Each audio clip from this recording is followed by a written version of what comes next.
Hello, everybody. Welcome to WD Carousel of Podcast. My name's Crystal. And I'm Ian. And today we are going to do another Imagineer-focused episode. We thought it was about time to show a spotlight on another artist who really inspired Disney as we know and love it. And this is one of the artists that I connect with the most. I wish my house was, like, designed by him. Like, seriously, this is my ideal aesthetic. And it is Crump. And Crump, for those of you who are not familiar with his sort of style, he has a sort of surrealism / clean lines, mid-century modern, very... Yeah. It's a 50s, late 50s, early 60s feel. Yeah. It's a look that reminded me very forcibly of, and this is sort of after the fact, so I'm sure the stuff that I saw was actually more oriented to be based on Rolly Crump, but a lot of the previs work and concept art that Pixar does is very much in the same style with the clean lines. Almost kind of looks like it's cut out of construction paper, but stuck together, kind of this very, like, flat, but the composition is just very unique and very distinctive. The second you see it, you really kind of... you pick it out. And it's something where it's one of those surrealistic sort of arts that you actually can look at this and understand it versus other ones where you're like, this is art. This is supposed to mean something. Right. I'm supposed to connect with this. His art, it really makes you think. Not necessarily, always enjoyable art, but it is definitely something that makes you think. And that's one of the things that I really love about what he has brought to the Disney world, the Disney culture that, we talk about and explore, because there are so many artists that are focused on, exact replicas or beauty or other things. And he just brought in that twist of the odd, which fits me to a T. Absolutely. Should we talk a little bit about kind of his beginnings and what he did? Yeah, let's do that. Not unlike a lot of... people that worked in Imagineering, a lot of them started as animators. Yes. That was very common, but he actually is from California, born and raised in California, and he was hired in 1952 at Walt Disney Studios to be an in-betweener, which is not uncommon. As we had a conversation before when we were doing our Floyd Norman. Floyd Norman when piece. We were talking about Floyd. So the animators would have their main big key frame points, and then the in-betweeners have to build all of the frames in between those big points, and it is a lot of very technical and artistic work, but it's just grueling. And you have to match the stylistic design of the animators and make sure everything flows, especially if there's movement. There's a story that Rolly tells about having to connect all the spots in 101 Dalmatians, and he was working on all of those spots when the puppies were running and everything else, and I could imagine just going blind thinking about trying to connect the pages for the spots and making sure that they match properly. Dots all over your face all the time. It's all you can see. Oh, man. But he worked in a number of movies that are now classics that we're all familiar with. Yeah. So after he was an in-betweener early on, he became an assistant animator, and his first assistant animator stuff, and I don't know exactly what all the assistant animator stuff entails. I don't know, somewhere between an animator and an in-betweener. I don't really know how that works exactly, but he was an assistant animator on Peter Pan and the Tramp and Sleeping Beauty. So he did that for a while. Yeah, and then after that, in about 1959, he moved over to working in WED, and WED is the Walter Elias Disney Company, which is the side company that Disney Walt made, I should say, to separate himself from Roy Disney and the Disney Animation when he was working and wanting to build Disneyland, because Disneyland was not approved by Roy. So he started his own side company called WED, and, obviously Disneyland opened up a few years prior to that, 1955, but when Rolly moved over there, they were still busy building and creating what we now know as Disneyland. Right. I keep saying. Yeah, I know. We're trying. We're stuck in that one. We're world people. It's hard. We're gonna try to get there, but not yet. But so he had his hands on a couple of really key attractions. Yeah, and just a lot just of the locations. big ones that are still here and vital parts of the experience in a Disney park. Right, and some that are our favorites too, especially Haunted Mansion. Yes. His influence is just absolutely everywhere in Haunted Mansion, just down to its even just the very vibe. And you don't even think about it, like it was his art that inspired the wallpaper for the Haunted Mansion that you now see on like cell phone covers and all over the place in a lot of different things of, you know, Haunted Mansion merch. But when he presented his work to the rest of the people that were working on Haunted Mansion, they didn't actually like it. But who did like it though? Disney. Walt, I wouldn't say, did he? I don't think loved it was the thing. Yeah. And I kind of stuck with him, though. It's stuck. It's kind of the same way that I feel about art too. I really appreciated that story that Rowley told about Walt and all of that. He talks about how Walt came in and was just like, he wanted to talk about it. Like, he saw it and he wanted to talk about it. And it wasn't it like... had been pushed in a corner by the other designers saying, oh, no, this is just too weird. This is just too weird. We'll put that in corner and we'll present the other stuff that is Haunted Mansion that's a little bit more light and comical to Walt. But Walt still noticed the pile in the corner. They're like, he's just like, well, what is this? And they're like, oh, that's Rowley's stuff. And so he's like, I want to go see. So they wheel over there and he goes through all this stuff with him and Walt really goes through with him and is just like, I don't know. He was fascinated and he didn't necessarily think it was going to work at the time. Walt didn't, but he was just kind of talking through it with him and just investing in the art and understanding. Yeah, there are things like the Candleman and the carriage and the man-eating plant. Man-eating plant, which is what became the wallpaper. A seance room. You know, all the weird things. And where Rowley got his idea from for this versus all the other animators that were a little bit more, you know, traditional Disney. Friendly. It was more, you know, fun. He had taken inspiration from horror movies and dark rides, and the one dark ride that was doing really, really well and successful in Disneyland was the scary, you know, Adventures of Snow White, and how that's a dark, actual scary ride, and it was so popular and that he wanted to bring a little bit more of that feel. To a Haunted Mansion and just try and push it a little bit more. Right. And so he does all this, and Walt is definitely is skeptical but very interested in the art. And the next day he comes into the office, and lo and behold, who's sitting at his desk in his chair but is Walt Disney himself going, I figured it out. I figured out what we're going to do with your stuff. He's like, oh. Yeah, he was in the same clothes from the night before, like he didn't sleep. He just couldn't figure it. It just needed to think about it. And so this is something that I had never really heard of before. And as a Haunted Mansion person, I feel kind of upset about the fact that I wasn't aware of it, because since I was so ingrained in the Disney World side. But Walt originally wanted to have the Museum of the Weird, so it was kind of like a walkthrough attraction right after the ride ended, which I think is very interesting, and it kind of would have been kind of fun to see it. And I know they've kind of, like with all the tombstones and stuff at Disney World before, they've kind of done some stuff like that, but not in that full form. But what had ended up happening is after Walt had passed, the other Imagineers, we'll call them Imagineers, not animators. Yes. Well, let's be honest.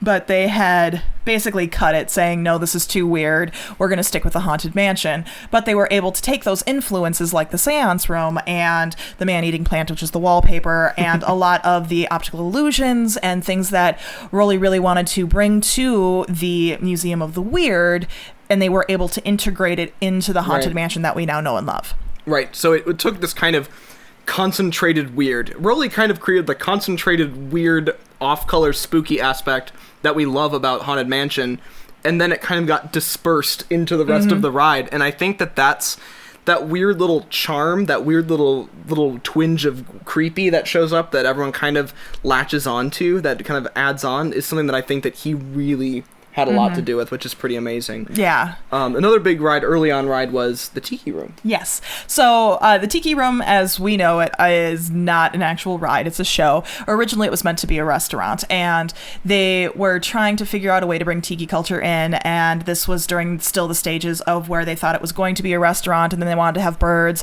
when then Walt was like, no, we're not going to have birds, and they're like, well, we'll make them stuffed birds, and then Walt's like, well, that doesn't make any sense. And so then they came up with the animation, the animatronics of the birds as we know it. But another aspect of the tiki culture is actually having tikis.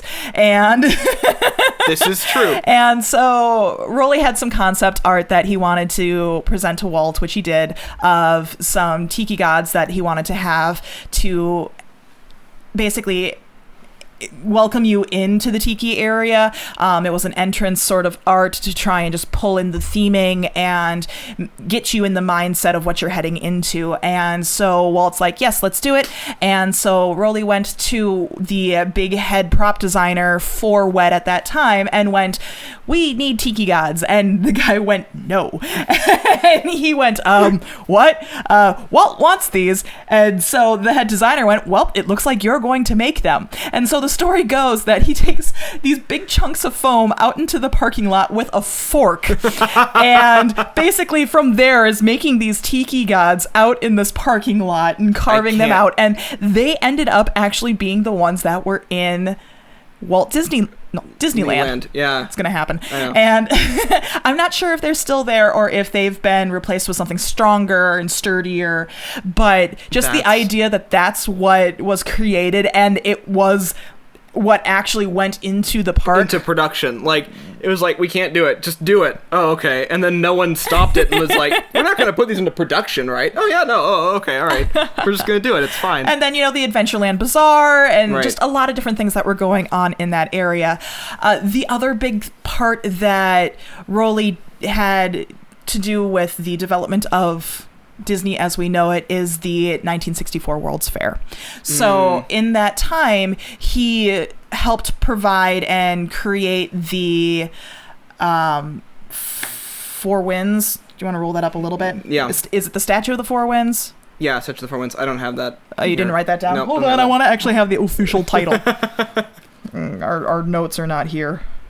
Tower of the Four Winds. Tower of the Four Winds. And so that was one of the many exhibits that Disney presented at the 1964 World's Fair, along with, Carousel of Progress, Abraham Lincoln, Small World, and then they had this tower. And this tower, if you aren't familiar with it, because it's not something that you see anymore, they did transplant it back to Disneyland for a little bit. Okay. But it was basically just a tower of all these whirligigs and... Oh, the kinetic sculpture kind of thing?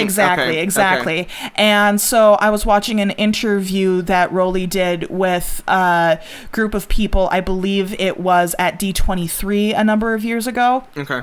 And he was talking about where he got the idea for it. There had been another Imagineer down the hallway a little bit that had this little kinetic spinning thing going on, and he couldn't figure it out, and he kept asking, and the guy said no. And so for about 6 weeks he kept trying to figure it out, would ask him again, the guy would say no, they ask him again, the guy would say no. He broke so many paper clips and pencils trying to figure it out how to work, because it was like sitting on top of the pencil or whatever and spinning, and so the guy goes, eventually he's like, okay, I'll sell it to you for a penny.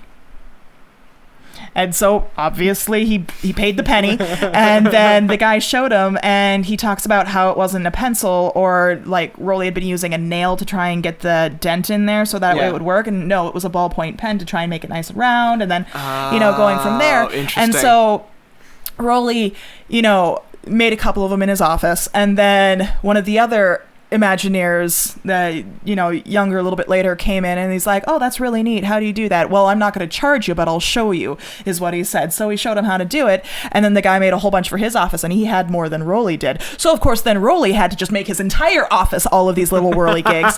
And then Walt comes in, sees all these whirligigs, and goes, I like that idea. Let's do it. And that's how the Tower of the Four Winds came to be. It was the idea of this little kinetic guy that he was trying to figure out how to work, and that other Imagineer refused to show him until he sold it to him for a penny. That's so funny. And that became the Tower of the Four Winds. Oh, man. God. And so so he worked on Small World. Yes, he did work on Small World with Mary Blair. And was that in the same fair? Yes, 1964 World Fair. The whole intro area is very kinetic sculptural as well. He did the outside. Mary Blair was more inside based with the actual ride. Okay. But Rowley actually did have a heavy hand in creating the outside sculpture. In fact, that smiling clock that we see on the outside, with that kind of goofy smile, you're not sure if it's a happy or if mischievous or whatever it is. Maybe a bit of both. He had based that off of Mary. Oh, really? Yeah. Oh, funny. But you'll find that almost every ride that he's worked on, every movie that he's been part of, he never tried to take center stage saying, this is my work. He was someone who definitely had no problem lifting up other artists and sharing the spotlight. In fact, not even sharing the spotlight by saying, this is Mary's work. This is Mary's work. Yeah. Small World, this is Mary's ride. Right. Or, Haunted Mansion's not my ride. But he did have his hands in a lot of classic Disney. He just liked to be part of it and working with the people and doing the project. It's just, it's a very, very interesting fact that when he's present, but he never made himself explicitly known, which is sort of a fun deal. And he even went so far as, once Walt died, helping out and assisting with the building of Walt Disney World. He will, to this day even, it is said that he is very strong against Walt Disney World as far as it's not the same. It doesn't have the same energy. It doesn't have the same creativity. He's a very avid speaker for artists being able to express themselves, and that's one thing that Disneyland and Walt really allowed artists to do, and create these one-of-a-kind attractions and rides, and you don't get that anymore. Like this world, and even, Rowley will say, and I saw it in one of the interviews, that Disneyland is no longer the Disneyland of them because it has been taken over by IP and other things, and it's no longer the place for artists to be able to show off their creativity and their work. Right. Which I think we've talked about a little bit, kind of how we kind of feel that in a little bit to a certain degree too, and especially when we've talked about Epcot. Yes. Which is something that he was, and I didn't know this, but I probably should have because I really liked it. He was heavily involved with Epcot's development when Walt Disney World came about. Yeah. I mean, he had worked for Disney, left Disney, worked for Disney, left Disney, worked for Disney, left Disney. So did Floyd Norman too. I found that interesting. This is another situation about that where he came back in the 80s to help out with Epcot, and there's only one part of Epcot that is still open that you can explore right now that he had his hands in. That's true. Yeah, the other ones aren't there anymore. It's just the land pavilion. Yep. Wow. Yeah, so he was, because, at the beginning of Epcot, we had, all the different pavilions, and we've talked about the fact that they had these kind of anchored pavilions in the Future World side, and then the World Showcase on the other side. But he did the wonders of the land pavilion, which is very much an active pavilion today, one of the last very active pavilions today. And then he did Wonders of Life, which is, I think that's officially dead. No, Wonders of Life is the closed. Festival Center. No, they closed it, and they are redoing it to become a play center for kids. That is right. Yes. But it is a dead, as far as I'm concerned, pavilion. It's a dead pavilion. Right. Same with Innovations. We went into Innovations last year when we were there. That's where we went to the bathroom, and that's all we did in there. It was the big blue hallway. Blue hallway, that's right. That's Innovations. Very memorable. That's all that's left. Air-conditioned hallway. Good work, Rolly. No, I'm kidding. You had nothing to do.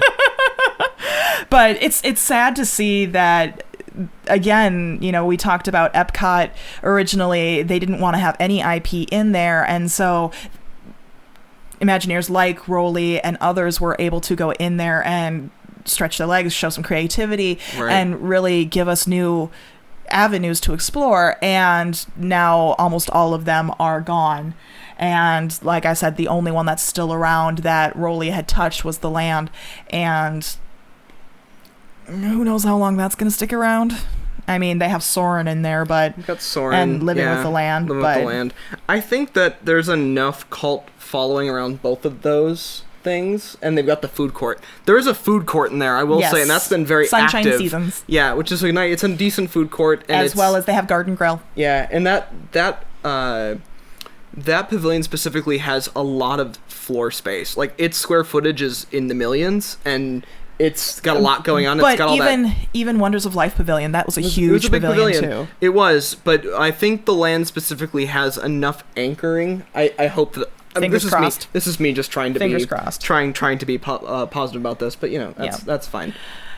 So if you want more information in regards to Rowley Crump, there is an autobiography out there called It's Kinda a Cute Story, which now needs to go in my library. Absolutely. And there's a documentary, which is The Whimsical Imagineer, and that needs to go in my library. See, this is how we operate. This is how we operate as a team. Exactly. And just like everybody else who has had a major influence in the development of Disneyland, he does have a window that appears on Main Street, and it says Crump, and it's surrounded by cards, and it basically says that he's a palm reader. Which is funny because he actually was an apprentice under a palm reader for a little bit too. Of course he was. Or a fortune teller, something like that. Something like that. But it makes sense then with his sort of alternative spoopy feelings to have that connected in there as well. Yeah, I love it. And then he was eventually... Oh, yeah. So he became a Disney legend in 2004 is when they inducted him for that. So that's pretty amazing. And he's still alive. He's still alive. Around and kicking. He's still talking to people. I read in an interview, he originally said that he didn't want to go. He threw the invitation for the Disney Legends thing in the garbage. But just like everybody else, when you say you're not going to go, and it's a big thing, you normally end up going. And he did end up having an auction a few years back and selling all of his stuff in his home, all of his memorabilia that he kept. And it totaled over like $600,000. And at first he was, and that was the solution that they decided to go with because they weren't sure what they were gonna do with it. Should they put it in a museum? Should they make it a touring museum? Right. Should they, blah, blah, blah, blah, blah. And eventually it was just like, okay, we'll just auction it all off. Right. And, they did say that there was a little bit of a tear down Rowley's cheek when he saw everything finally being packed up to go, and not really connecting how much of his life that he lives in had that stuff in it, right, and was surrounded by it. Do you know what the reason was that they started to sell that stuff off? Like I think he was just done. Oh, okay. I think it was a mental done. Wow. But he is an amazing artist, very creative, and I'm just happy that we got to have a little bit of a spotlight on him. Yeah, absolutely. I really do enjoy these because they're, sometimes, and we'll try to get into a couple Imagineers and a couple animators, and it's really amazing to kind of see the extraordinary lives that some of these people had and the kind of weird little storylines that they've played and the way they've woven themselves in and out of things that we really love across both the studios and the parks. So yeah, it's pretty that's cool. One thing that Disney was amazing at. Walt was great at bringing people together that had unique attributes to bring in, and he always pick people against people, and when they would team each other up, he always thought that it would be the best way to have the cream rise to the top is, have someone who doesn't get along with another person or doesn't see the same sort of stylization or artwork to be able to then weed out what actually is good versus what,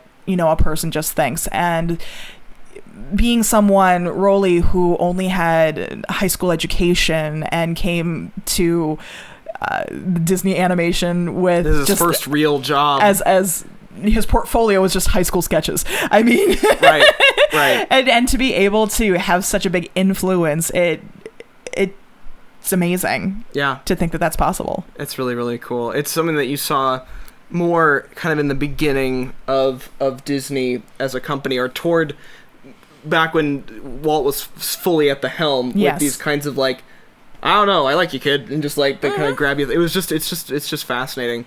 But yeah, he's just an amazing character and an amazing person to kind of look at and see his influence. So yeah. So if you're interested in more, check him out. Yeah. I love his art, and I have some in my house.